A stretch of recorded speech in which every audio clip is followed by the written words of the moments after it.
সবাইকে good morning জানিয়ে আজ একটা ব্রেকফাস্ট রেসিপি নিয়ে চলে এসেছি।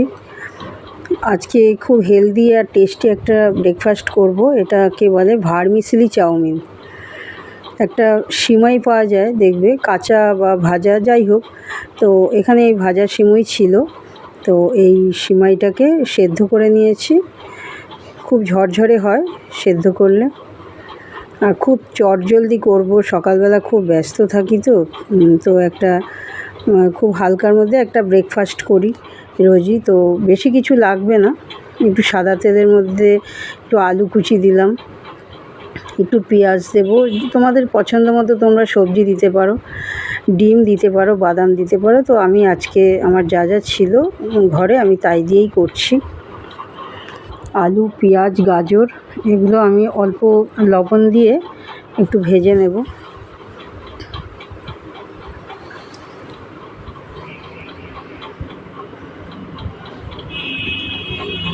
একটু কাঁচা লঙ্কা কুচিও দিয়ে দিলাম।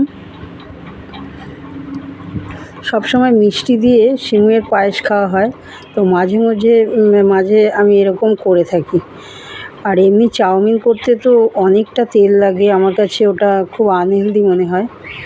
আর এবারে একটু ক্যাপসিকামও দিয়ে দিলাম, সব একসাথে একটু ভাজা ভাজা করে নেব।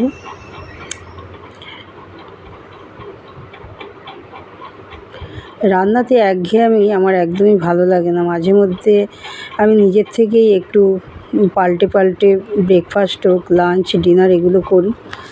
এতে ঘরে সবার খেতেও ভালো লাগে, আমারও রান্না করতে ইন্টারেস্ট লাগে।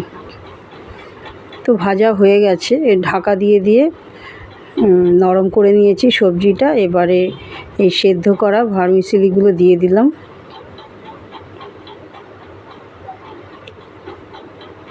খুব তাড়াতাড়ি হয়ে যায়। তোমরা যারা এখনও অবধি করোনি এই রেসিপিটা, তারা অবশ্যই করে নিও। বাচ্চাদের টিফিনেও দিতে পারো, লাঞ্চ বক্সেও দিতে পারো। সাথে আরও সবজি দিয়ে এটাকে পরিমাণে বাড়িয়ে দিলে লাঞ্চেও খুব অনেকক্ষণ পেটে থাকে। একটু গোলমরিচের গুঁড়ো দিলাম, একটু টমেটো সস দিয়ে দিলাম।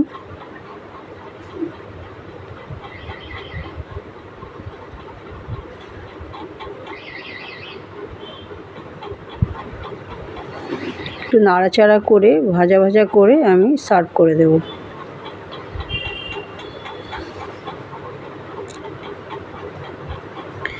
আমার রেডি হয়ে গেল টিফিনটা, এবারে আমি প্লেটে সার্ভ করে দিলাম। যদি রেসিপিগুলো ভালো লাগে তাহলে অবশ্যই আমার পেজটাকে ফলো করে আমার পাশে থেকো। নতুন নতুন রেসিপি